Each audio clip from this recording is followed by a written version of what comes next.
సంవత్సరాల తరబడి ఎన్ని మందులు వాడినా మీ మోకాల నొప్పులు తగ్గట్లేదా? ప్రాణ పెయిన్ క్లినిక్ లో అత్యాధునిక చికిత్స. ప్రస్తుతం మనతో పాటు ఉన్నారు ప్రముఖ ఆధ్యాత్మికవేత్త అలాగే అడ్వకేట్ కూడా ఆయన టీకే శ్రీధర్ గారు. ఒకసారి ఆయనతో మాట్లాడదాం. ఎందుకంటే ఇప్పుడు మనకు తెలుసు పూరి జగన్నాథ స్వామి టెంపుల్ కి సంబంధించిన ప్రాపర్టీ మొత్తాన్ని క్యాలిక్యులేషన్స్ కోసం బయటకు తీస్తున్నారు. అసలు అది చెయ్యొచ్చా, చేయకూడదా, చేసిన దాని వల్ల ఉపయోగం ఏంటి, చేయకపోతే వచ్చే నష్టాలు ఏంటి, అన్నీ కూడా ఆయన అడిగి తెలుసుకుందాం. ఇప్పుడు సార్ నమస్తే అండి. నమస్కారం సార్, గతంలో చూసాం మనం ట్రావెన్కోర్ సంస్థానం అధీనంలో ఉన్నటువంటి ఏదైతే స్వామివారి టెంపుల్ ఉందో త్రివేంద్రంలో అనంత పద్మనాభ స్వామి టెంపుల్, ఆ టెంపుల్లో కూడా తీశారు. ఇలాగే తీసి నేలమడిలో ఒకటి ఇప్పటికీ దాన్ని క్లోజే ఉంది. అప్పుడు ఇప్పుడు ఎప్పుడు కూడా అది తీయడానికి వీలుగా సెవెంత్ డోర్ ఏదైతే ద్వారం ఉందో అది నాగబంధంతో ఉంటుంది, తీయకూడదు. అలాగే ఇప్పుడు మళ్ళీ ఇన్ని సంవత్సరాల తర్వాత దాదాపు 45-46 ఏళ్ల తర్వాత మళ్ళీ ఇప్పుడు ఏదైతే పూరి జగన్నాథ స్వామి ఉందో ఆ స్వామివారి ప్రాపర్టీ మొత్తాన్ని లెక్కించాలి అని చెప్పి, ప్రాపర్టీ మీన్స్ ఇక్కడ పర్టికులర్గా ధనం అని కాదు కానీ నగలు అని చెప్పాలి మనం, అవన్నీ లెక్కించాలి అని. సో అది చెయ్యొచ్చా, అసలు చెయ్యకూడదా, ఏంటి ప్రాబ్లం? కొంతమంది చెయ్యొచ్చు అంటున్నారు, కొంతమంది చెయ్యకూడదు అంటున్నారు. అంటే నేను లీగల్గాను అడుగుతున్నాను, సేమ్ టైము సెంటిమెంటల్గా కూడా అడుగుతున్నాను. పూరి జగన్నాథ ఆలయం అనేది ఒరిస్సాలో ఉంది. మన గ్రాంధిక పరిభాషలో చెప్పాలంటే ఒరిస్సాకి ఒడియా అని ఓడ్రేవు అని దాని పేరు. ఓకే. కళింగ దేశం అని చెప్పి మనం మౌర్య డైనాసిటీ లోపల అశోకుడు దండెత్తుతాడు కళింగ రాజు. ఆ తర్వాత కళింగని విధ్వంసం చేశాడు. ఆ కళింగ ప్రాంతం అనేది మనం మొదలు తెలుసుకోవాలంటే అక్కడ ఎవరు రాజులు పరిపాలించారు. సో ఆ తర్వాత ఎప్పుడైతే మౌర్య సామ్రాజ్యం విచ్ఛిన్నమైందో ఆ తర్వాత వచ్చిన రాజులందరూ కూడా చాలా చిన్న చిన్న రాజులు పరిపాలించారు. అనంతవర్మన్ గంగచోడ అనే అతడు 12th సెంచరీ రాజు. అతడు కొడుకు ఏంటంటే అనంగ భీమదేవ అనేవాడు. వీళ్ళందరూ కూడా ఈ పూరి జగన్నాథ ఆలయాన్ని నిర్మించారు. 216 ఫీట్ ఉన్న టెంపుల్ 10 ఏకర్స్లో స్ప్రెడ్ అయి ఉంటుంది. అయితే ఇక్కడ మనం చూడవలసింది ఏంటంటే ఈ పూరి జగన్నాథం అనేది ఒక గొప్ప వైష్ణవ క్షేత్రం. మనకిప్పుడు బద్రీనాథ్ క్షేత్రం హిమాలయాల్లో, తూర్పునేమో పూరి జగన్నాథుడు, దక్షిణానేమో శ్రీరంగనాథుడు, అలాగే మన పశ్చిమ దిశకు ద్వారకాధీశుడు. ఈ 4 నాథులు భారతదేశాన్ని రక్షిస్తున్నారని ఒక నమ్మకం. అత్యంత ముఖ్యమైన ఆలయం పూరి జగన్నాథుడు. ఈ విశ్వానికంతా కూడా అతడే జగన్నాథుడు, ఈ జగమునకు నాథుడు. ఇది ఒక విశ్వాసం. ఇంద్రద్యుమ్నుడు అనే రాజు మనం భాగవతంలో చూసుంటాం. ఎవరు? గజేంద్రుడు అనే వాడు ఉన్నాడు కదా, అతని పూర్వాశ్రమంలో ఇంద్రద్యుమ్న రాజు అని పేరు. అతడే మొదట ఈ ఆలయాన్ని నిర్మించినాడని బ్రహ్మపురాణము, స్కాంద పురాణంలో మనకు తెలుస్తుంది. అంటే జనరల్ చెప్తున్నాం. ఇప్పుడు మనం ఈ నగలు, ఈ వజ్ర వైడూర్యాలు ఇవన్నీ ఎవరిచ్చినారు అని ఒక మిస్టరీ ఉంది కదా. మనం సరే క్యాల్కులేషన్ తీసుకుంటే 12th సెంచరీ ఏడీలో ఈ నిర్మాణం జరిగినప్పుడు ఆ తర్వాత వచ్చిన రాజులందరూ కూడా ఎన్నెన్నో కైంకర్యాలు చేశారు. ఆ కైంకర్యాలు అప్పుడు కాలంలో ఎలా చేసేవారు? వజ్రాలు కానీ, వైడూర్యాలు కానీ, సువర్ణ ఆభరణాలు కానీ, లేకపోతే ఇంకేదైనా గొప్ప గొప్ప వస్తువులు కానీ ఇచ్చేవారు. ఆ వస్తువులన్నీ ఎక్కడ పెట్టాలి, భద్రపరచాలి? భద్రపరిచేదాన్ని భండాగారము, ఆ భాండాగారము అంటారు. సో రత్నాల ఖచ్చితమైన ఆభరణాలు కాబట్టి రత్న భండాగారము అని వాటికి పేరు. అవన్నీ తీసుకొని వచ్చి దాంట్లోపల ఎన్నో అంటే గదులు ఉండడం, దాంట్లో కొన్ని చెక్క పెట్టెల్లో పెట్టారని. చెక్క పెట్టెలు అంటే అప్పుడు ఇనుము, ఈ స్టీలు ఫ్రేమ్స్ లేవు కదా, అప్పుడున్న పరిస్థితుల్లో ఏదైతుందో అలా పెట్టుకుంటూ వచ్చారు. 1978లో అంతవరకు తెరుస్తూ ఉండేవారు. 78 లోపల ఈ లెక్కింపు జరిగింది, జరగలేదని కాదు, అప్పటి వరకు జరిగింది. 78 లాస్ట్. Okay sir. 78లో ఈ లెక్కింపు ఏదైతే చేశారో ఎండోమెంట్ డిపార్ట్మెంట్ ఏం చేయాలంటే వాళ్ళకు ఒక రూల్ ఉంటుంది. స్వామివారి ఆభరణాలు ఏంటి అవన్నీ లిస్ట్ ఉండాలి. ఆ లిస్ట్ ఉండాలి. ఈ కీ అనేది పొజిషన్లో ఉండాలి. అప్పుడున్న కాలం లోపల మరి కీ ఎవరి పొజిషన్లో వెళ్ళిందో మనకు తెలియదు. ఇంకో కీ మాత్రం ట్రెజరీ డిపార్ట్మెంట్ దగ్గర ఉంది, ఈ కీ వీరి దగ్గర ఉంది. ఈ స్టేజ్ లోపల ఇది ఓపెన్ చేస్తే నాగబంధం ఉందని, పాములు ఉన్నాయని, లేకపోతే ఇతరత్ర మంత్రశక్తుల ద్వారా ఇదవుతుంది అనేది ఒక నానుడి. ఇంకో పక్కన ఏంటంటే అక్కడ పాములు ఉన్నాయో లేదో తెలియదు కానీ ఆ ఇచ్చిన లిస్టు లోపల ఏదో మోసం జరిగింది, స్వామివారికి సంబంధించిన ఈ బంగారు ఆభరణాల విషయంలో కానీ ఏదో కొట్టేశారు అని. ఇప్పుడు మనం చూస్తున్న వెలికి తీసిన విషయాల్లో ఎవరెవరు ఊహిస్తున్న దాని ప్రకారం 100 కేజీల బంగారం ఉందని, స్వామికి రత్నాభరణాలు ఉన్నాయని, ఇంకా ఏదేదో కానుకలు ఇచ్చినాయని ఉన్నాయి అంటున్నారు. 100 కేజీలు బంగారం అంత పెద్ద పూరి ఆలయానికి 100 కేజీలు అంటే కేజీ ఇప్పుడున్న లెక్క లోపల కన్జర్వేటివ్ ఎస్టిమేషన్ ఇప్పుడు తీసుకుంటే 70 లక్షలు. 70 into 100 what is the value? Maybe around 7 crores or 700 or whatever is the account, లెక్కేసి చూద్దాం. సో దానికి ఇప్పుడున్న ఈ మార్కెట్ టర్మ్స్ లోపల అక్కడ ఉన్న ఆభరణాలకి ఇది లెక్క అనేది పక్కన పెట్టండి. దానికి ఉన్న యాంటిక్ వాల్యూ, మన యొక్క సాంప్రదాయానికి సంబంధించిన విలువ కొన్ని వేల కోట్ల విలువ అవుతుంది. ఎందుకంటే మన చరిత్రకు సంబంధించింది ఆ ఆభరణాలు ఇచ్చినవన్నీ కూడా అప్పుడున్న రాజుల యొక్క పరిపాలనలో వాళ్ళు ఒక భగవంతుడి మీద విశ్వాసంతో ఇచ్చిన ఆ ధనం అది.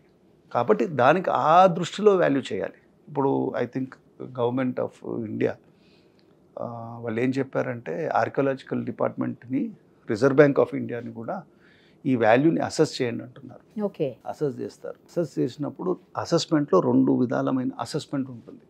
ఒక అసెస్మెంట్ ఏంటంటే మనకి పూర్తిగా ఇప్పుడున్న మార్కెట్ వాల్యూ అసెస్మెంట్, ఇంకోటి ఏంటంటే యాంటిక్ వాల్యూ అసెస్మెంట్. అది మళ్ళీ డిఫరెంట్గా ఉంటుంది కదా సార్? ఆటోమేటిక్ దానికంటే ఇన్వాల్యుబుల్. అదే కొన్ని ఒక్కొక్కసారి ఒక వజ్రం ఉందనుకోండి, మామూలు లెక్క లోపల ఆ వజ్రాన్ని చూసే విధానంలో దానికి ఉన్న ఒక డెప్త్లో దాన్ని మౌల్డ్ చేస్తారు. కట్టింగ్లోనే దాని వాల్యూ మారిపోతుంది. కానీ కొన్ని మన గోల్కొండ, కోహినూర్ కూడా ఫేమస్ కదా. అవును సార్. కాబట్టి ఆ యొక్క కటింగ్ వల్ల దాని వాల్యూ. కానీ ఒకవేళ పాత నగలు అనుకోండి, పురాతనమైనవి, వాటి యాంటిక్ వాల్యూ ఇంటర్నేషనల్ మార్కెట్లో అసలు మనం చెప్పలేము, మనం ఊహించలేము, అంత విలువ ఉంటుంది. కాబట్టి ఇది తీయచ్చా లేదా అన్నారు. తీయడం వల్ల వచ్చిన నష్టం ఏంటి? అకౌంట్ ఫర్ కావాలి కదా. భగవంతుడు సొత్తది, ఎవరు ఏమిచ్చారు? ఇప్పుడు రామదాసు కూడా సీతమ్మకు జయిస్తి సింతాకు పథకము రామచంద్ర అని మనం భద్రాచలంలో వెళ్తే వారు ప్రజెంట్ చేసినవి ఉంటుంది, ఆలయంలోనే ఉంటుంది. కాబట్టి పబ్లిక్కి తెలియాలి, తెలియడంలో తప్పులేదు. అక్కడ మిస్టరీ ఎందుకు క్రియేట్ అవుతుందంటే ఎవరైనా ఆ ఉన్న నగల్ని తీశారా లేదా అనేది క్వశ్చన్. ఇంటర్నేషనల్ ఆర్ట్ స్మగ్లింగ్లో ఎవరు ఏంటి అనేది గుర్తుపట్టడం చాలా కష్టం. అవును సార్, అవును, కరెక్ట్. అది కాబట్టి గవర్నమెంట్ ఆఫ్ ఇండియా 78 నుంచి ఉంది కాబట్టి ఏదో జరిగింది అనే ఒక భావనతోని తీయడం జరుగుతుంది. అంతవరకు మనం సంతోషించాలి. అలాగే చాలా ఆలయాలు ఉన్నాయి. మీరు అన్నారు ఇందాక చెప్పారు అనంత పద్మనాభ స్వామి ట్రావెన్కోర్లో ఉన్న ఇష్యూ ఏంటంటే అక్కడ ఉన్న నిధులు, మనులు, మాణిక్యాలన్నీ కూడా మార్తాండవర్మలు అని అప్పుడున్న రాజరికాలు వాళ్ళ డబ్బుని వాళ్ళు ఇచ్చారు, వాళ్ళ ఆభరణాలు ప్రజెంట్ చేశారు భగవంతుడు. అక్కడ ట్రస్ట్ ఉండేది, ఆ ట్రస్ట్కి కంట్రోల్ లేదని చెప్పి అక్కడ కమ్యూనిస్ట్ గవర్నమెంట్ ఏంటంటే ఇదంతా పేద ప్రజలకు పనిచేస్తాం అంటారు. సరే పనిచేయండి. అలానే పాలిటీషియన్లది కూడా ఆస్తి చాలా ఉన్నాయి, 1000 కోట్ల ఉన్నాయి, అది కూడా పంచాలి కదా జనాలకి.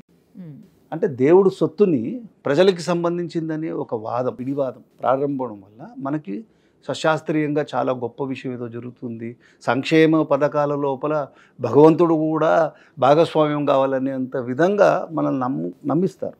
కానీ ట్రెడిషన్లో అంటే సాంప్రదాయానికి సంబంధించింది ఏదైతే ఉందో భగవంతుడు సొత్తు భగవంతుడికే పెట్టాలి. ఇప్పుడు వీళ్ళు అకౌంట్ ఫర్ చేశారనుకోండి, చేసి ఒక్కొక్క ఫంక్షన్ అప్పుడు ఆ స్వామిని ధరింపజేసి మనం ఆనందించాలి. అంతవరకే మనం చూడాలి.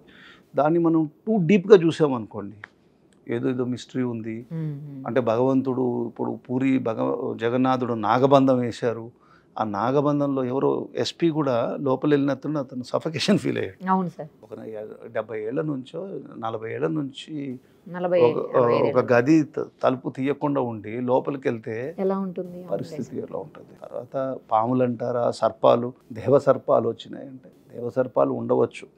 ఇంత పెద్ద విశ్వంలో ఎన్నో అనేక కోటి జీవరాశులు ఉన్నాయి కాబట్టి అది దేవసర్పాలు ఉన్నాయా లేవా, అవి వచ్చి ఇక్కడ రక్షిస్తున్నాయి, ఇవన్నీ ఏంటంటే ఒక అనవసరమైన ఒక ఊహకు దారితీస్తుంది. అంటే వీళ్ళు ఏదో దాంట్లో ఉన్న ధనాన్ని తీసేసి ఎవరో ఇలాంటి కల్పితాలు చెప్తున్నారు, రీజన్కి అందట్లేదు కదా అనే దృష్టిలో వస్తుంది. కాబట్టి చేసేవాడికి అనుమానం పెరుగుతుంది, ఏమో జరుగుతుంది, మనం ఏదో చూడాలి. హిస్టారికల్గానే మనం చూద్దాం. ఇది అక్కడికి ఇంద్రద్యుమ్నుడి వరకు భాగవతం స్టేజ్ వరకు మనం వెళ్ళనక్కరే. 12th century నుంచి దీని హిస్టరీ తీసుకుంటే అనేక మంది రాజులు ఇచ్చిన అకౌంట్ ఫార్ అవుతుంది. అవి ఉన్నాయా లేదా అని చెక్ చేసుకోవాలి. కానీ వారేమి ఇచ్చింది అనేది లిస్ట్ ఎక్కడుంది? అదే కదా ఇక్కడ వచ్చిన ప్రాబ్లం అది. సో కనీసం ఇప్పుడు వచ్చిన లిస్ట్లో అయినా దాన్ని ఒక నీట్గా ఒక డాక్యుమెంట్ చేసి, ఇప్పుడు వీడియోగ్రఫీ తీసుకొని అది చీకటి ఉన్నట్టుంది లోపల. అవును, ఇప్పుడు మళ్ళీ ఏమవుతుందో అది కూడా మనం చెప్పలేము.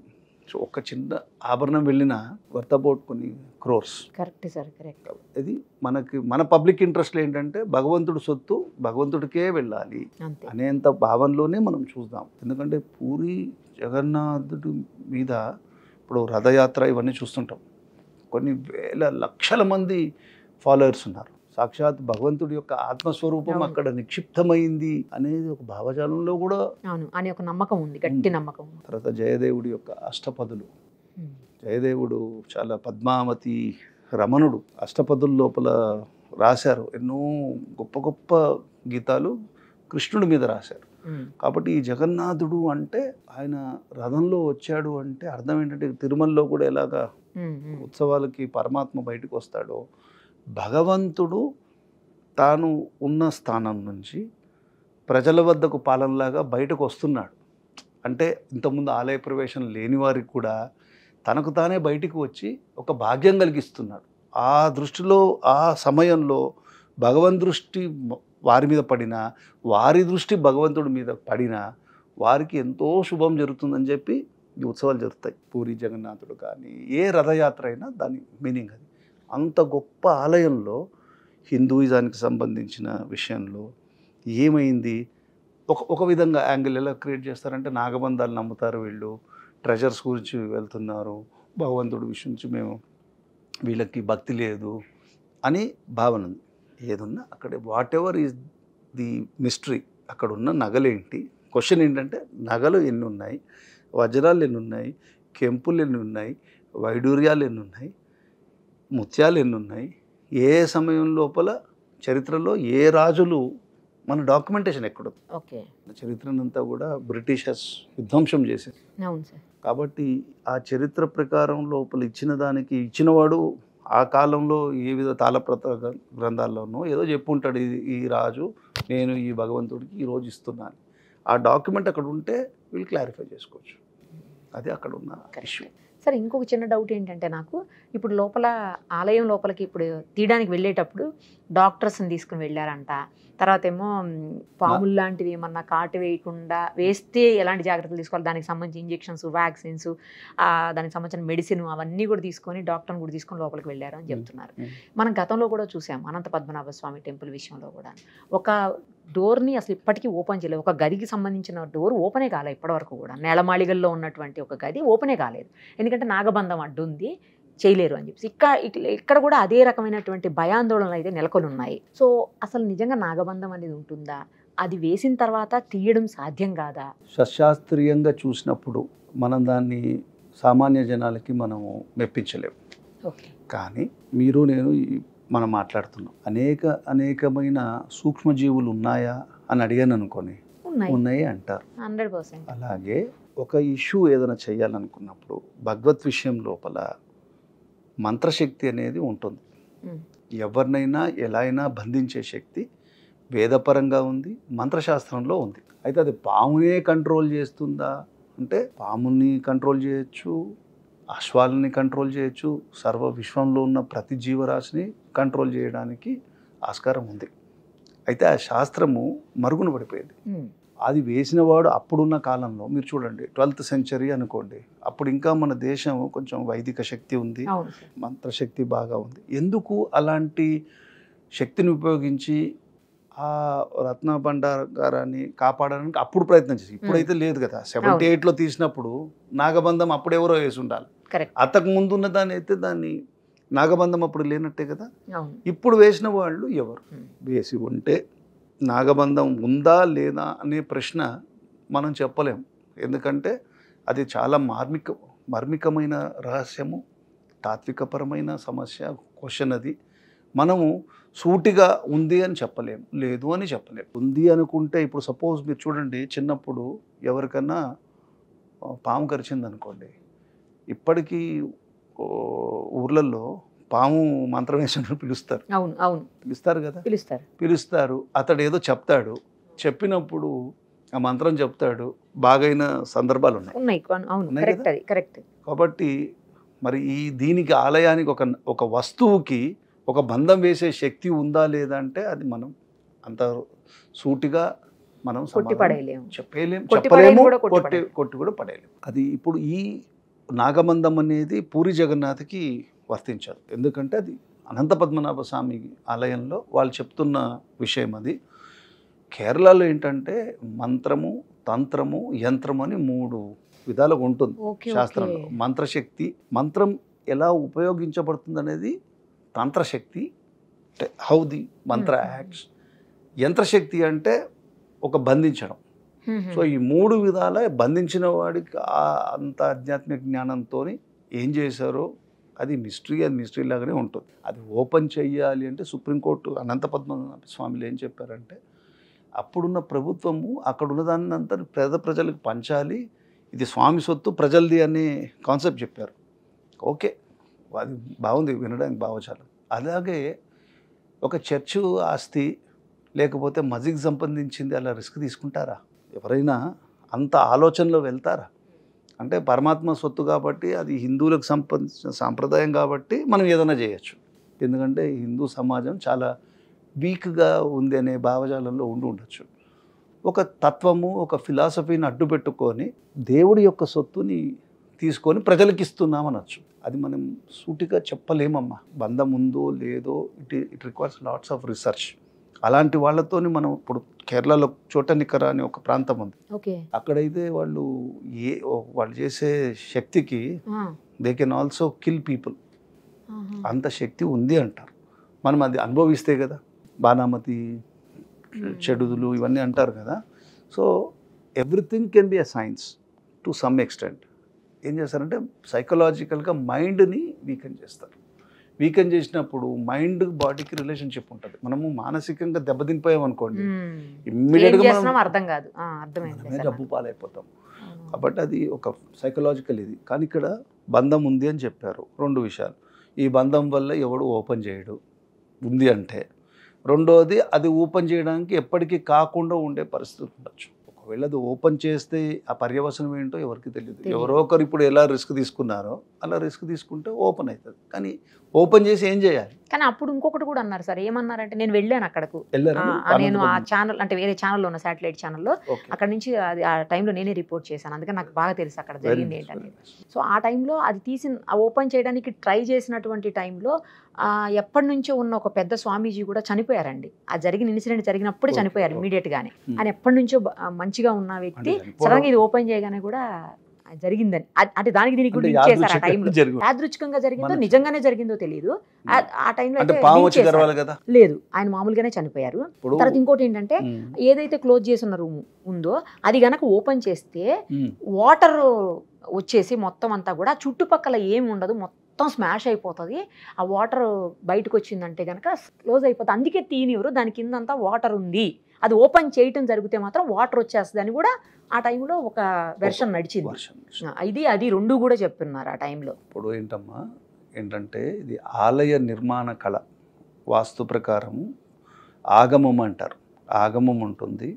భగవంతుడి యొక్క ప్లేసెస్ మీరు ఎప్పుడైనా చూసినా కూడా అతడు కొన్ని ఆంటలాజికల్ పాయింట్స్ అంటారు, స్పిరిచువల్ లాంగ్వేజ్లో మాట్లాడారు. ఇప్పుడు ఒక ప్లేస్ లోపల అంటే మొత్తం రేఖాంశాలు, లాంగిట్యూడ్స్, లాటిట్యూడ్స్ ఉంటాయి కదా. భగవంతుడు ఏం చేస్తారంటే ఒక పర్టికులర్ ప్లేస్లో అతను ఆవిర్భవిస్తాడు ఆ శక్తి. అంటే మనం అన్నట్టు ఇప్పుడు ముఖంలో రాముడు రామ జన్మభూమిలోనే పుట్టాడు, కృష్ణుడు మథురలోనే పుట్టాడు కదా. అలాగా అర్జారూపంలో కూడా స్వామి తనకు తాను ప్రకటించుకోవచ్చు.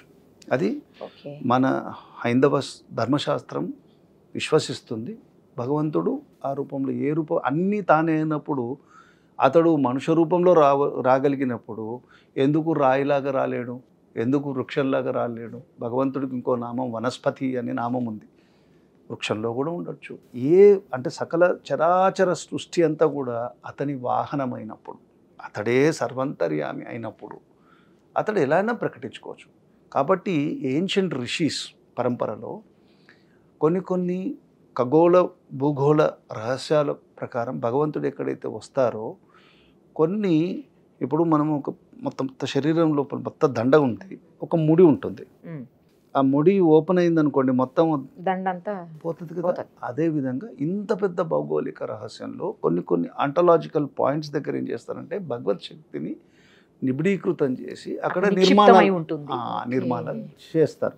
ఆ సీక్రెట్ సైన్స్ వెళ్ళిపోయింది. ఇప్పుడు ఆ రహస్య విద్య ఏదైతే ఉందో దేవాలయ నిర్మాణ శాస్త్రం కానివ్వండి, దాంట్లో ఉన్న భగవంతుని దర్శించుకున్నవారు కానివ్వండి, ఆ మంత్రశక్తి మీద పట్టున్నవారు కానివ్వండి వెళ్ళిపోయారు. ఇప్పుడు ఓన్లీ అవి కేవలం మన దృష్టిలో రాతి కట్టడాలు, చారిత్రక శకలాలు, జస్ట్ రెమ్నెంట్స్ ఆఫ్ పాస్ట్. కాబట్టి వారిని అలా దృష్టిలో మనం చూసినప్పుడు దాంట్లో ఉన్న ఆధ్యాత్మిక స్పందన మనకి ఎలా అర్థమవుతుంది? కాబట్టి వారు చెప్తున్నారు అంటే ఇప్పుడు ఇక్కడ వాటర్ కింద ఉంది అని చెప్తున్నారు అంటే మీరు చెప్పారు కాబట్టి అక్కడ ఉన్నారు అంటే అక్కడ హిస్టారికల్ రీజన్ ఏదో ఉండి ఉంటుంది. దాన్ని రీసెర్చ్ చేయకుండా మనం కొట్టేయలేము.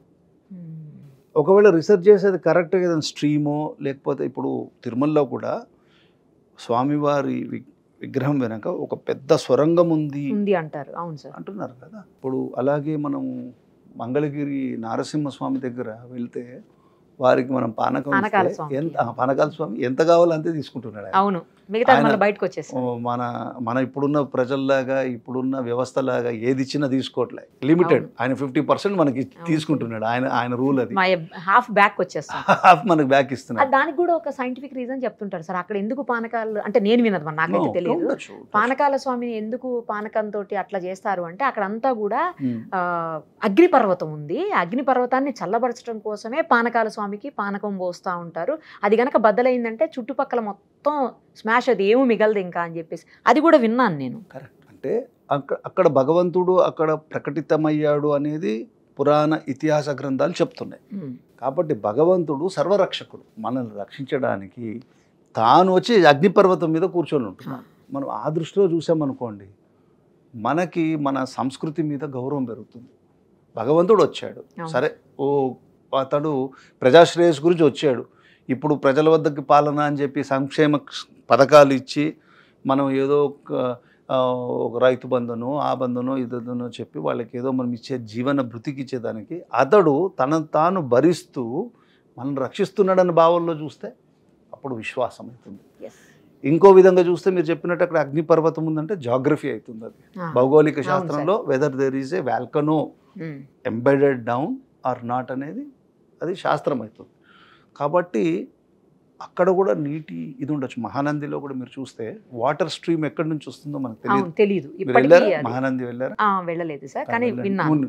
బ్యూటిఫుల్ ప్లేస్ అది. ఆ మహానంది లోపల ఏమవుతుందంటే వాటర్ ఉబ్బికి వస్తుంది. అది ఎక్కడి నుంచి వస్తుందంటే అది ఆ భూగోళ శాస్త్రం తెలిసిన వాళ్ళకి తెలుస్తుంది. అంటే ఇంతకుముందున్న స్థపతులు కానివ్వండి, శిల్పులు కానివ్వండి, ఆలయాన్ని ప్రకటితమైన స్వయంభూ ఆలయాలు వేరు. ఇప్పుడు తిరుమల ఆర్ లేకపోతే మీకు నరసింహస్వామి ప్రకటితమైంది. కొన్ని ఏమో దైవ నిర్మితాలు, కొన్ని ఏమో ఋషి స్వయంభూలు అట్లా ఉంటాయి. స్వయంభూ అంటే తనకు దైవ నిర్మితాలు, ఋషి స్థాపితాలు ఉన్నప్పుడు వాళ్ళు ఏంటంటే వాళ్ళ యొక్క త్రికాల జ్ఞాన సంపన్నులై వారు ఏం చేసేవారు, ఆ కరెక్ట్ స్పాట్ చూసి భగవంతుడి యొక్క శక్తి ఎక్కడ ప్రకటితమవుతుందో అక్కడ ఎస్టాబ్లిష్ చేసేవారు. నీటి సంపద చూసేవారు. అక్కడ ఉన్న భగవంతుడికి ఉండాలి అంటే భగవంతుడు అంటే ప్రజలే కదా, వాళ్ళు రావడే సౌకర్యం చూసేవారు. సాధారణంగా భగవంతుడు అడవుల్లో మరి చూడండి, ప్రతి అడవిలో కొండల మీదనే కూర్చొని ఉన్నాడు. ఎందుకు కూర్చున్నాడు అంటే మన జీవిత గమనం ఎప్పుడు కూడా ఇట్ షుడ్ గో అప్. మనం ఏం చేస్తున్నాం, కిందనే పడుతున్నాం. పునరపి మననం పునరపి చరణం. సో భగవంతుడి గురించి మనం వెళ్తున్నాం పైకి. అతడు ప్రకటితమంతా కూడా అలాంటి ప్రాంతాల్లో అయినప్పుడు is the best known person. కొన్ని వేల జలపాతాలు ఉన్నాయి తిరుమలలో. మనం వెంకటాచల ఇతిహాసమాల చదివినప్పుడు మనకు తెలుస్తుంది కొన్ని వందల వందల వందల సెలయర్లు ఉన్నాయి. కాబట్టి మనకి ఓన్లీ కొంతవరకే మనం చూడగలుగుతున్నాం, కొంతవరకే తెలుసుకుంటున్నాం. దానికి డెప్త్గా పోయి ఒక రీసెర్చ్ ఓరియంటెడ్ వెళ్తే విషయం వేరు. కానీ విశ్వాసంగా ఋషులు చెప్పిన పురాణ ఇతిహాస గ్రంథాల్లో ఏదైతే నిక్షిప్తమైందో దాన్ని నమ్మడం వల్ల వచ్చిన నష్టం లేదు. కరెక్ట్. అంతవరకే. అది నమ్మి ఓకే ఇక్కడ ఉంది, తుంబుర తీర్థం, కుబేర తీర్థం, కొన్ని తీర్థాలు ఉన్నాయి, ప్రతిదీ అక్కడ మెన్షన్ అయ్యి ఉంది. మెన్షన్ అయిందని మనం నమ్మాలి కదా. అట్లాగే ఈ ఆలయంలో కూడా దాని యొక్క కన్స్ట్రక్షను, లేకపోతే భగవంతుడు అక్కడ ఆవిర్భవించడం, అక్కడ జలమయమైపోతుందని చెప్పి ఆయన శయనించి ఉండడం ఇంకొక రీజన్ తీసుకుందాం. నేను కొంచెం భక్తి రసంలోనే కొంచెం మీరు అనుకోండి ఏదో సార్ చెప్తున్నారు అనుకున్నా పర్వాలేదు. భగవంతుడు ఎప్పుడు కూడా విష్ణు క్షీరోబ్ది శయనుడు. సో నీరు, నారాయణుడు అంటే కూడా పదము జలం. జ అంటే సృష్టి అని, లా అంటే లయం అని, దానే జలం అని అర్థం. జలాది శయనుడు కదా పరమాత్మ. కాబట్టి ఆ జలం ఎక్కడుందో అక్కడ అనంత పద్మనాభుడై నిద్రిస్తున్నాడు అని అనుకోండి. Why don't to take from that angle? కాబట్టి వాళ్ళు డీకోడ్ చేయలేకపోయిండొచ్చు. అంత మాత్రం చేత అది మనం కొట్టి పడేయలేము. అతను చనిపోయింది మాత్రం నాగబంధంలో చనిపోయడం లేదో నేను చెప్పలేను. నాగబంధం లోపల చనిపోయి ఉండకపోవచ్చు. It may be heart attack or ఎక్సైట్మెంట్లో కూడా మనిషి చనిపోవచ్చు. కానీ అంతకుముందు ఓపెన్ చేసిన ప్రతిసారి కూడా ఎవరో ఒకరు చనిపోయారంట సార్. అట్లానే ఫియర్, భయం. ఇప్పుడు ఒక మిస్ట్రికల్, ఇప్పుడు సునీతా విలియమ్స్ మొన్న స్పేస్కి వెళ్ళారు. ఇంతకుముందు మనం గాయత్రి మంత్రం తీసుకున్నాం అనుకోండమ్మా, దాంట్ లోపల ఎన్నెన్ని లోకాలు ఉన్నాయో స్పష్టంగా చెప్పారు. బలి అవతారం తీసుకోండి, బలి చక్రవర్తిని అనిచేశాడు వామనుడు. ఏనేని పైనున్న లోకాలు, అదో లోకాల గురించి వర్ణన భాగవతంలో స్పష్టంగా ఉంది. ఒకవేళ ఈమె సునీతా విలియమ్స్ ఇప్పుడు వెళ్ళి ఒక రాకెట్లో వెళ్ళారు. అంతకుముందు పుష్పక విమానంలో కానీ నారదుడు త్రిలోక సంచారి అని పేరు. అంటే దేర్ వాజ్ ఎ టెక్నాలజీ. వారు ఎక్కడ నుంచైనా ఎక్కడికైనా మేనిఫెస్ట్ అయ్యే టెక్నాలజీ ఉంది అని మనం అర్థం చేసుకోవాలి. లేదా దేర్ ఈజ్ ఒక అర్థం ఉందనుకోండి. ఇప్పుడు బద్రి కింద కొన్ని లోకాలు ఉన్నాయని అంటున్నారు. అంటే లోకాల ఫార్మేషన్లో దేర్ ఈజ్ సమ్ ప్లేస్. వాళ్ళకి తెలిసి ఒక స్వరంగ మార్గము, లేకపోతే ఏదో ఒక టెక్నాలజీ వాళ్ళకి తెలుసు, అందుకు వాళ్ళు రాగలుగుతున్నారు. ఆర్ వాళ్ళు మేనిఫెస్ట్ అయ్యి రాగలగాలి. ఆ శక్తి ఉందో లేదో అది యోగ ప్రక్రియ. ఇప్పుడు హిమాలయస్ అట్లాంటి ప్రాంతాల లోపల యోగానుయోగులు వాళ్ళు ఒక క్షణం లోపల వాళ్ళు రాగలుగుతారు. అది సైంటిఫికల్లీ ప్రూవ్డ్, వాళ్ళు రాగలుగుతున్నారు. అట్లా అక్కడక్కడ మేనిఫెస్ట్ అయ్యే శక్తి ఉంది. ఒక యోగికి అంత శక్తి ఉంటే పరమాత్మకి ఎంత శక్తి ఉండాలి? అది అక్కడ విశ్వాసం అనేది రావాలి. ఆ విశ్వాసం సైన్స్కి రెండు కాంట్రడిక్ట్ అయింది అనుకోండి, science will only prove that existence of God is there. Big bang theory కానీ అన్ని థియరీస్లో ఇప్పుడు ఏం చెప్తుంది? ఏదో ప్రపంచాన్ని ఎవరో సృష్టి చేశారు, ఎవరో ఉన్నారు, ఆ ఎవరు గాడ్ అని చెప్పి మన సంస్కృతి చెప్పేస్తుంది. కానీ మనం ఏమంటున్నాము, ఆ గాడ్ని కూడా మనం కనుక్కుంటాం అంటున్నాం. కనుక్కున్నాడు, ఈ రూపంలో ఉన్నాడు అని చెప్పేసినాం మనం. అది మనం వింటలేదు. సైంటిఫిక్గా ఎవరో ఐన్స్టీనో, లేకపోతే ఇంకొక శాస్త్రవేత్తనో, లేకపోతే బిగ్ బ్యాంగ్ థియరీ కనుక్కున్న వాళ్ళు చెప్తే ఓహో ఇలా ఉన్నాడా అని అనుకుంటున్నాం. కానీ మన పూర్వీకులు, మన ఆచార్యులు, ఆ ధర్మంలో ఉన్నవారు, అనుష్ఠానంలో ఉన్నవాళ్ళు, కాలజ్ఞాన సంపన్నులు అందరూ కూడా దర్శించినారు కదా. భగవంతుని దర్శించిన వాళ్ళు ఉన్నారు. ఎందుకు ఈ మధ్య కాలంలో మనం కనకదాసు అని ఒక గొప్ప భక్తుడు ఉడిపి క్షేత్రానికి వెళ్తాడు. అతడు నిమ్నకులానికి చెందినవాడు. ఆలయ ప్రవేశం ఉండదు. పైకి వెళ్ళి భగవంతుని అతడు ప్రార్థిస్తాడు బయట నుంచే. ఇప్పటికీ మనకు ఉడిపి కృష్ణుడు అట్లా తిరిగిపోయి ఉంటాడు. అంటే 500 years బ్యాక్. అంటే చరిత్ర చెప్తుంది. అది కాలక్రమేణ ఏమవుతుంది, డాక్యుమెంట్ కాలేదనుకోండి, అది నానుడిలాగా అయిపోతుంది. ఓరల్ అంటే ఏదో మౌఖికంగా అందరూ మాట్లాడుకున్న దాంట్లో అది అవిశ్వాసము. అందులో డాక్యుమెంట్ లేదు కాబట్టి అవిశ్వాసం జరిగిందో లేదో అని అది అపోహకి, అపనమ్మకానికి దారితీస్తుంది. కాబట్టి మన సంస్కృతిని రక్షించుకోవాలంటే అంటే మనం ఒక రీసెర్చ్, ఒక విశ్వాసాన్ని డెవలప్ చేసుకోవాలి. భగవద్భక్తి డెవలప్ చేసుకుంటే ఇవన్నీ స్మాల్ ఇష్యూస్ అయిపోతాయి. అది నేను చెప్పదలుచుకుంది. చాలా మంచిగా చెప్పారు సార్. కానీ ఏదైనా ఈ భక్తి కావచ్చు, లేకపోతే దేవుడి విషయాలు కావచ్చు, లేకపోతే ఆధ్యాత్మిక సంఘటనలు కావచ్చు, లేకపోతే ఇప్పుడు మనం మాట్లాడుకున్న లాంటివి కావచ్చు, ఇవన్నీ కూడా వన్స్ ఓన్ ఫెయిత్ సార్. ఎవరి నమ్మకం వాళ్ళది, కాదని ఎవరు అనలేము. నమ్మకం ఉండాలి. ఇప్పుడు విశ్వాసం ఇక్కడ ఎవరి నమ్మకం వారిది ఈజ్ వన్ థింగ్. ఒక వంశక్రమంలో, ఒక ఆచార్య పరంపరలో ఒక భక్తి భావనలో ఉన్న ఒక మతానికి మనం చెందినప్పుడు ఇట్ కెనాట్ బి, అంటే ఇండివిజువల్ నమ్మకం ఉండకూడదు అక్కడ. ఇట్స్ ఏ ఆ రిలీజన్ అనేది ఏంటి, ఆ మతాన్ని నువ్వు విశ్వసిస్తున్నావు అన్నప్పుడు అక్కడ మన వ్యక్తిగతమైన ఒపీనియన్ ఉండకూడదు. ఇప్పుడు సపోజ్ క్రైస్ట్ ఇక్కడ జన్మించాడు అని బైబిల్లో చెప్పారు, లేకపోతే చెప్తారనుకున్నప్పుడు అన్యమతస్థుల్లో ఉన్నవారు ఎంత గొప్పగా ఆ గ్రంథాన్ని నమ్ముతున్నారో అక్కడ వారు ఏం చెప్పట్లేదే, మా నమ్మకం అని చెప్పట్లే, ఇలానే జరిగింది అంటున్నారు. మొహమ్మద్ ప్రాఫెట్ ఇచ్చిన ప్రవక్త ఇచ్చిన ఖురాను కరెక్ట్ అనుకున్నప్పుడు దాన్ని వాళ్ళు క్వశ్చన్ చేయట్లేదే, అక్కడ సైన్స్ అడ్డు రావట్లేదు. కానీ మన హైందవ సమాజంలో మాత్రమే ఈ రెండు వ్యూస్ వస్తున్నాయమ్మా. కాబట్టి విశ్వాసం పెట్టుకుంటూ ఇన్వెస్టిగేట్ చేయండి, తప్పులేదు కదా. కానీ మొదలే నాకు I have got a right of scientific view అంటూ ఉన్నది. ఇప్పుడు అక్కడ డైమండ్ ఉంది, అది డైమండ్ అని పెద్దలు చెప్పారు, మన దృష్టిలో అది చిన్న రాయి అనుకున్నాం అనుకో, what is the use of that wisdom? So ఆ విజ్డమ్ ఆఫ్ నోయింగ్ గాడ్ అంటే ఏంటి, ప్రపంచాన్ని గురించి మొత్తం ఉన్న ఇన్ఫర్మేషన్ ఒక చిన్న ఒక కంప్యూటర్ చిప్ లాంటి దాంట్లో ఉంది.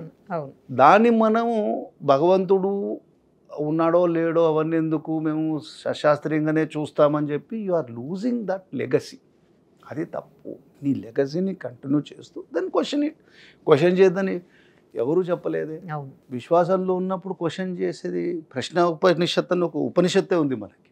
అసలు ప్రపంచం ఎక్కడికి వెళ్ళి పుట్టింది అనే ప్రశ్న నుంచి ఎలా సమాధానాలు చెప్పారు ఆచార్యులు. ఉపనిషత్తుల లోపల ఎన్నెన్నో రహస్యాలు ఉంది. అసలు భగవంతుడు ఎలా ఉన్నాడు, అసలు రూపం ఉందా లేదా, ఈ చర్చలన్నీ ఇప్పుడు చేయడం కాదు. ఎప్పుడెప్పుడో మన ఆ ఋషి పరంపర అంతా కూడా దాన్ని డిస్కస్ చేసింది. దాని గురించి మనం ఎందుకు మాట్లాడట్లేదు? వాళ్ళు కనుక్కున్నది మీకు చెప్తాను. వాగ్భటాచార్యులు అని చెప్పి ఒక గొప్ప వైదిక ఋషి ఉన్నారు. వారు చేసిన రీసెర్చ్ మెటీరియల్ పరిశోధన అప్పుడు వారు చెప్పింది ఇప్పుడు మనం కనుక్కుంటున్నాం. మనం ఇప్పుడు వీళ్ళు చెప్తే కానీ దాన్ని మనం ఒప్పుకోవట్లేదు. కానీ ఒక్క నిమిషం మనం ఆలోచించి అది మనం తెలుసుకొని ఉంటే ఒక హ్యాపీనెస్, ఒక క్రికెట్లో ఒక పాకిస్తాన్ మీద గెలిస్తేనో లేకపోతే మొన్న T20లో గెలిస్తే మనం ఎంత ఆనందపడుతున్నామో, ఒక కల్చరల్ రిజనవేషన్లో మన దేశ సంస్కృతి ఇది అని తెలుసుకొని ఆ దృక్పథంలో చూడండి మనం ఎంత ఆనందం వస్తుంది, ఎంత సుపీరియారిటీ కాంప్లెక్స్ వస్తుంది చెప్పండి. ఓహో, మనం భారతదేశంలో ఉన్న ఋషి పరంపర అంతా కూడా వీఆర్ వరల్డ్ టీచర్స్, విశ్వగురువులము అనే భావనలో ఉండేదానికిను ఎవడో వచ్చి మనకు నేర్పించేదానికి తేడా లేదమ్మా. కాబట్టి every person has got right to have their own faith. They can preach and profess. Article 25, 26 ఏం చెప్తుంది? Preach, profess and practice. Practice what? Preach what? Profess what? So what ever is existing the past తెలుసుకోకుండా you cannot preach, Nar practice, Nar profess. కాబట్టి ఏమవుతుంది, ఎవరైతే అది చూడని వారు, అనుభవించని వారు, we have our own right to have our view అంటే that is against to the shastras. శాస్త్రము అంటే the scientific coded knowledge. So మన సంస్కృతిలో ఏముంది అంటే, ఎందుకు చెప్తున్నానంటే దెర్ ఇస్ నో మిస్టరీ. రత్న భండాగారం ఓపెన్ చేయడంలో మిస్టరీ ఏం లేదు, అకౌంట్ ఫార్ చేస్తున్నారు అంతే. దాన్ని మనం ఆ దృష్టితోనే చూడాలి. అది చూడకుండా ఒక్క నిమిషం అటు అయినా అనుకోండి, ఇంటర్నేషనల్ ఎరీనాలు ఏమనుకుంటారంటే హిందూ సమాజానికి తెలివి లేదు, ఏదో ఇది వచ్చిందంట. They are trying to mystify, ఏదో మిస్టిఫై చేసి ఏదో అడ్వాంటేజ్ తీసుకోవాలనే భావన వస్తుంది. ఇప్పుడు అయోధ్య తీసుకోండి మీరు. అయోధ్య రామ జన్మభూమి గురించి బీజేపీ పార్టీ కానీ, ఆర్ఎస్ఎస్ కానీ, విహెచ్పి కానీ ఎన్నో కష్టాలు పడి ఏదో కట్టారు. ఆ జిల్లా లోపల అయోధ్య ఎక్కడైతే ఉందో ఆ కాన్స్టిట్యున్సీలో పార్లమెంట్లో ఓడిపోయింది. దాని అర్థం ఏంటి? You have established historical process. కానీ ఆ జడ్జిమెంట్లో మీరు ఎస్టాబ్లిష్ చేయాల్సిందేంటి? ఎప్పుడు రాముడు జన్మించింది ప్రూవ్ చేస్తే కదా జన్మభూమి అయ్యేది. అవును. సో జన్మించింది ఎప్పుడు రాముడు? 200 కోట్ల సంవత్సరాల కింద జన్మించిన రాముడిని నువ్వు ఎస్టాబ్లిష్ చేయకుండా రామ జన్మభూమి ఏంటి? అర్థమైందా? అంటే supreme court had an opportunity, or all the scientist, అంత యూట్యూబ్ ఛానల్స్ అందరూ కూడా జడ్జిమెంట్ వరకు ఆగిపోయారు. Should have gone deeper and you should have analysed. రాముడు వచ్చాడా లేదా, మన చరిత్రనే చెప్తుందిగా. అసఫ్జాహీ డైనాసిటీ లోపల అబుల్ హసన్ తానిషాకి దర్శనమిచ్చి రామనాణాలు ఇచ్చారు కదా ఈ మధ్యలో. అంటే అప్పుడు రాముడు ఇక్కడ వచ్చినట్టేగా. మరి ఆ రాముడు ఉన్నాడా లేదా అనేది అదెందుకు రీసెర్చ్ చేయలేదో అని అడుగుతున్నా. అది చేసుంటే, ఆ ఆపర్చునిటీ ఆ టైంలో అది చేసుంటే ఎంత గౌరవం పెరిగి ఉండేది మన చరిత్ర గురించి. 200 crore ఇయర్స్ ఉన్న, లక్షల సంవత్సరాల యుగాలకున్న చరిత్రని ఎస్టాబ్లిష్ చేసుకుంటే అంత గొప్ప సంతతికి మనం చెందిన వాళ్ళమని ఉన్న ఆనందం ఎలా ఉండేది ఆలోచించండి. అది చేయట్లేదు. Everybody is restrained and restricted only to certain areas. ఎంతవరకు లిమిటెడ్ ఉందో ఆ టైం వరకు ఆ టెంపరీ దీనికే వెళ్తున్నాం. We're not going deeper. ఆ కనెక్టివిటీ వచ్చినప్పుడు మనకు ఎలా తండ్రి తల్లిదండ్రుల ఆస్తి, మన తాతగారో ముత్తాతగారో వంశపారంపర్యమైన ఆస్తి కొన్ని కోట్ల రూపాయలు పెట్టారనుకోండి, ఆ డాక్యుమెంట్లు మిస్ అయ్యాయి, దొరికి మందే ఈ ప్రాపర్టీ అని వెళ్ళావు, ఎంత ఆనందం ఉంటుంది. మామూలుగా కాదు అసలు. అలాంటప్పుడు సాంస్కృతికపరమైన ఆధ్యాత్మికపరమైన వారసత్వాన్ని కూడా రీసెర్చ్ చేసే టైం వచ్చేది. రీసెర్చ్ చేసి తప్పని చెప్పి ఎస్టాబ్లిష్ చేయండి, నో ప్రాబ్లం. రీసెర్చ్ చేయడం కొట్టిపడేస్తామని తప్పు అంటారు. అంటే నా భావన. మీరు చెప్పారుగా వ్యక్తి ఎవరికి వాళ్ళ వ్యక్తి స్వేచ్ఛ ఉందని. నా భావన అలా అనిపిస్తుంది. ఇలా ఎందుకు చూడకూడదు? మన దేశ భవితవ్యానికి మనం విశ్వగురువు అవుతామని చెప్పి అందరూ అంటున్నారు. గురువు అనేవాడు ఎవడు? జ్ఞానం తెలిసి ఉండాలిగా. దేని మీద జ్ఞానం తెలిసి ఉండాలి? నీ ఆరిజిన్ గురించి నీకు తెలిసి ఉండాలి. నువ్వు ఎవరు నీకు తెలిసి ఉండాలి. మన దేశంలో, మన సంస్కృతిలో నువ్వెవరు అనేది స్పష్టంగా ఉపనిషత్తులు చెప్పేసింది, భగవద్గీత చెప్పేసింది. అసలు నువ్వెవడరా? భగవానుడు స్పష్టంగా చెప్పేశాడు. ప్రకృతి, పురుషుడు, జీవాత్మ, దేహాత్మ అన్నీ చెప్పేశాడు. దాన్ని రిలేట్ చేసుకోవాలి మనం. భగవద్గీత అనగానే దానికి ఒక సపరేటు జనాలు, సపరేటు ఒక వే ఆఫ్ మాడ్యులేషను, దాంట్లో కన్ఫ్యూజను ఉండకూడదు. అది సైంటిఫిక్గా మస్ట్ ఎక్స్ప్లెయిన్. ఓకే, భగవానుడు 18 చాప్టర్స్లో నువ్వు ఎవరు, నీ స్వరూపం ఏంటి, ప్రకృతి అంటే ఏంటి డిఫైన్ చేసేసారు. పంచభూతాలు అంటే ఏంటి డిఫైన్ చేసేసాడు. అసలు సృష్టి ఎక్కడికి వెళ్ళి ప్రారంభమైంది డిఫైన్ చేసేసారు. సైంటిఫిక్, అక్కడ సైన్స్ ఉంది. ఆ సైన్స్ చూడకుండా భగవద్గీతను కట్ ఆఫ్ చేసి బిగ్ బ్యాంగ్ థియరీలో ఉన్న సైంటిఫిక్ కాన్సెప్ట్స్లో చూస్తే భగవద్గీత వాల్యూ ఏం తెలుస్తుంది? అది నేను చెప్పేది. కాబట్టి ఆ జగన్నాథుడికి సంబంధించిన సొత్తు అంతా కూడా వాల్యూ చేయనియండి. అది ఆ వాల్యూ చేసిన దాన్ని ప్రిజర్వ్ చేయమనండి. మన చరిత్ర అది. ఆ చరిత్రలో ఆ భగవంతుణ్ణి దర్శించుకొని మళ్ళీ దాన్ని అతి జాగ్రత్తగా బండాగారంలో పెడతారో ఇంకెక్కడైనా పెట్టినా కూడా కేర్ఫుల్గా పెట్టి దానికి ప్రొటెక్షన్ ఇవ్వమని మన వనవి. ఎన్ని డేస్ పడుతుండదు సార్ మొత్తం క్యాలిక్యులేషన్ అయిపోయి అంతా మనకు పర్ఫెక్ట్గా తెలిసేసరికి? మనకు తెలియదు కదా. ఇప్పుడు కొన్ని డేస్ పట్టచ్చు కదా. మినిమం 10 to 15 days అయితే పడుతుంది. ఎందుకంటే దాన్ని అక్కడికి వెళ్ళి మూవ్ చేయాలి కదా. ఆ చీకట్లో ఎలా చేస్తారు? చేయలేరు. కాబట్టి మూవ్ చేయాలి. మూవ్ చేసేటప్పుడు సెక్యూరిటీలో చేయాలి. ప్లస్ వాల్యూవర్స్ ఉండాలి. చాలా top valuers should come. Problem lights bet చేయొచ్చు కదా సార్ లోపల. కుదరదు. అక్కడ ఏముందో తెలియదు కదా. ఏముందో తెలియదు. అది కూడా అక్కడ రిస్క్ తీసుకోకూడదు. అదే అండ్ ఇంకోటి ఏంటంటే ఆర్కియలాజికల్ యాక్ట్ ప్రకారం లోపలున్న టెంపుల్ స్ట్రక్చర్ని టచ్ చేయకూడదు. ఓహో, అది it's offence against archaeological laws. Okay. అసలు మనం ఇప్పుడు అన్నీ చూస్తున్నాం కదా. అన్ని ఆలయాల లోపల ఇష్టం వచ్చిన లైటింగ్ పెడతారు. అలా పెట్టకూడదు. ఆలయ నిర్మాణ సభా మంటపం అని, తర్వాత భగవత్ ప్రాంగణం అని, గర్భగుడి అని ఇవన్నీ ఉంటుంది. అసలు గర్భగుడిలో భగవంతుణ్ణి ఆ దీపపు కాంతిలోనే చూడాలి. ఓకే. అంతేగాని ఆయన మీద ఫ్లాష్ లైట్లు పెట్టి మన సినిమాల లోపల పెట్టినట్టు పెట్టకూడదు. భగవంతుడు ఆ చీకటిలో నుంచి అంధకారాన్ని పారదోడడానికి వస్తున్న ఒక గొప్ప దర్శనం అప్పుడు కలుగుతుంది. ఒక ఆధ్యాత్మిక చింతన అప్పుడు వస్తుంది. అంతేగాని అతని మీద మనం లైటింగ్ పెట్టేసి చూడండి, మీరు ఆల్మోస్ట్ అన్ని పురాతన ఆలయాల్లో మనకు లైటింగ్ దొరకదు. అలాగే అదంతా కూడా చాలా గొప్ప ఇవి కదా పురాతన కట్టడాలు. అక్కడ ఏదన్నా తవ్వకాలు అవన్నీ చేసినా కూడా ఆర్కియలాజికల్ డిపార్ట్మెంట్ పర్మిషన్. అందుకనే చేయలేదు. అందుకనే వాళ్ళు సెన్సిబుల్గా అక్కడ నుంచి తీసి వేరే చోటికి తీసుకొని వెళ్తున్నారు. రైట్ సార్, వెయిట్ చేద్దాం. ఏముంది, ఎంత ఉంది, ఎలా ఉంది, అసలు ఉంటుంది తప్పకుండా ఉంటుంది. ఎందుకంటే రాజులు ఇచ్చింది ఉంది కదా. మధ్యలో మరి 78 తర్వాత తీసేస్తే ఎవరు తీసిన వాళ్ళు ఎవరు అనేది ఇప్పుడు ఎలా దొరుకుతుంది? ఇప్పుడు ఏ విషయమైనా కూడా కృష్ణుడు కూడా వెన్నెను దొంగతలించాడు. పట్టుకోవడానికి అప్పుడు ఉన్నోళ్ళు ప్రయత్నించారు. కొందరు పారిపోతుంటే కృష్ణుడు దడ్డి బాండు అని ఒకడు ఉంటాడు. అక్కడికి ఒక పెద్ద బాండం ఉంటుంది. ఆ బాండంలో పోయి దాచుకున్నాడు కృష్ణుడు. దొంగ దొరికాడు. దాని మీద ఎవరికి వచ్చినా కూడా వెన్న దొంగ నేను చేశానని నువ్వు చెప్పొద్దన్నాడు. విన్నాడు. బయటికి వాళ్ళందరూ వెళ్ళిపోయాక తీయమన్నాడు. నేను తీయను అంటున్నాడు దడ్డి బాండడు. ఎందుకు తీయవు అంటున్నాడు. నువ్వు మళ్ళీ ఎప్పుడు దొరుకుతావు నాకు? ఇప్పుడు దొంగ దొరికావు నువ్వు, నాకు డీల్ అన్నాడు. ఏం డీల్ అంటే నాకు మోక్షమే అన్నాడు. నువ్వు బయటికి తీస్తే నేను ఇస్తాను. నువ్వు తీసినాక నువ్వు నాకు దొరకకపోతే నువ్వు ఇస్తానంటే తీస్తాను. అట్లా కృష్ణుడు లాంటి వాడికే అలా ఉంది.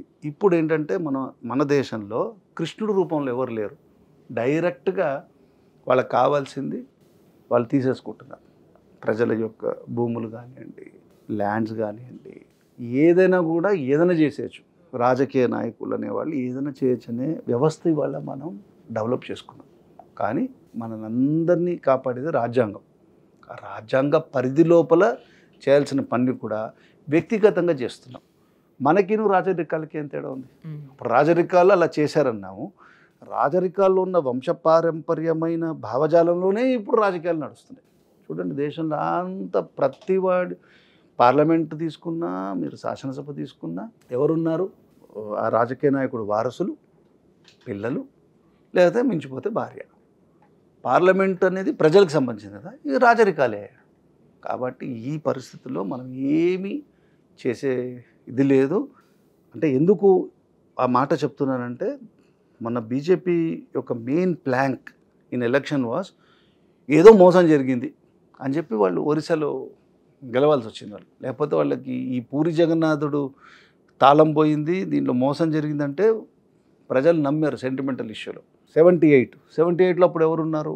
ఐ డోంట్ థింక్ వాళ్ళు కాంగ్రెస్ ఉన్నారో లేకపోతే బిజు పట్నాయక్ గవర్నమెంట్ ఉందో మనకు తెలియదు. సో అప్పుడు రెస్పాన్సిబిలిటీ 50 ఏళ్ల తర్వాత ఇప్పుడు మనం మేల్కొని ఎవరి మీద ఫిక్స్ చేస్తారు? సో మీకు తెలుసు, మీరు లా కార్యక్రమాలు కూడా చేస్తుంటారు. ఎనీ అఫెన్స్ జరిగిందనుకోండి, ఒక టైం ఫ్రేమ్ ఉంటుంది. ఇమ్మీడియట్గా యూ మస్ట్ లాంచ్ కదా. అప్పటి నుంచి ఒక 50 సంవత్సరాలు భగవంతుడి విషయం. అదే మన సొంత విషయం అయితే అలా నిద్రపోతాం అసలు. అప్పుడు ఎండోమెంట్ డిపార్ట్మెంటు ఇంతమంది ఉండి ఎందుకు వాళ్ళు కంప్లైంట్ ఇవ్వట్లేదు అంటే it is under control of political system. Officials అందరూ కూడా చాలా సైలెంట్గా పొలిటీషియన్లు ఏది చెప్తే అది వింటున్నారు. రూల్ ఆఫ్ లా వింటలేదని మనకు అర్థం. ఇప్పుడు కూడా జనాలు నిద్ర లేగలేదు అనుకోండి. ఆలయాల వ్యవస్థని కాపాడుకోవడానికి ఒక కమిటీనో ఏదైనా ఉంటే వ్యక్తిగతంగా ఉండాలి. ఇప్పుడు ఇదే కంట్రోల్ చర్చ్ మీద, మసీద్ మీద చేయగలుగుతామా? ఇప్పుడు ఇవాళ తీశారమ్మా, తీయడం తప్పంటలేదు. కానీ ఆ అకౌంట్ ఎవరి దగ్గర ఉండాలి? ఒక మతాధిపతిలో, పీఠాధిపతిలో, ఎవరైతే భగవద్భక్తిలో ఉన్న వాళ్ళ దగ్గర ఉండాలి. ఎండోమెంట్ అఫీషియల్స్ దగ్గర పెట్టుకొని ఏం చేస్తారు వాళ్ళు? దాన్ని ఎలా ఉపయోగిస్తారు చెప్పండి? సో మనీ లింక్స్ ఉన్నాయి. ఇప్పుడు ఏమవుతుంది? ఇప్పుడు దీని మీద కూడా ఎవరైనా అంటారు, ఆ నగల్లో వచ్చిన దాంట్లోకి సగం తీసేశారంటారు. అపవాదం. కృష్ణుడు లాంటి వాడికే సత్రజిత్తు శమంతకమణి గురించి అపవాదం వచ్చిందిగా. ఇప్పుడు వీళ్ళకి అపవాదం రాదని ఏం రూల్ ఉంది? So there is no end for ఒక మనిషిని మీద రాయి కొట్టడం పెద్ద కష్టం కాదు. మనకు కావాల్సింది ట్రాన్స్పరెన్సీ. ఇప్పుడు డిజిటల్ ఉంది కాబట్టి ఇవన్నీ డిజిటల్గా దాన్ని నోట్ చేసేసి పెట్టేస్తే అయిపోతుంది. అంతవరకు అది ప్రజలకి సంబంధించింది ఏం లేదు. అది భగవంతుడు సొత్తు, భగవంతుడు చెందిందని ఆనందపడ్డమే కానీ అది ప్రజలకి దాంట్లో ఎటువంటి హక్కు లేదు. అది భగవంతుడు సొత్తు. భగవంతుడు హ్యాపీగా ఉంటేనే కదా మనం హ్యాపీగా ఉండేది. కాబట్టి ఆ భావజాలంలో చూసి అది గొప్ప నేనేమని అనుకుంటున్నాను. నేను లెక్క రానియండి, అలాగే తిరుమల లెక్క కూడా రానియండి. ఎవరెవరు అప్పుడు రాజులేమో ఇచ్చారు, ఇప్పుడున్న వాళ్ళు భగవంతుడి యొక్క సొత్తునంతా కూడా ఆయనకు సంబంధించిన సొత్తునంతా పనిచేస్తున్నారు. 1000 కాళ్ళ మండపం ఉంది, దాన్ని కూల్చేశారు. ఎందుకు? అది అంటలాజికల్ పాయింట్. అది కూల్చడం వల్ల వచ్చిన నష్టము అది మన మాటల్లో చెప్పలేము. చెప్పినా కూడా అది అర్థం చేసుకునే పరిస్థితి ఉంటుంది. కాబట్టి ఆ ఋషి పరంపరని ధిక్కరించేంత ఆప్తవాక్యం, ఆ ఋషి వాక్యాన్ని మనం వెనక పోకూడదు, అంతవరకే చూడాలి. అది ఎందుకు మేము చేసి చూస్తామంటే చేసి చూడండి. Thank you sir, thank you so much. Suman టీవీలో మీ పర్సనల్ అండ్ బిజినెస్ ప్రమోషన్స్ కోసం కింది నెంబర్కి కాంటాక్ట్ చేయండి.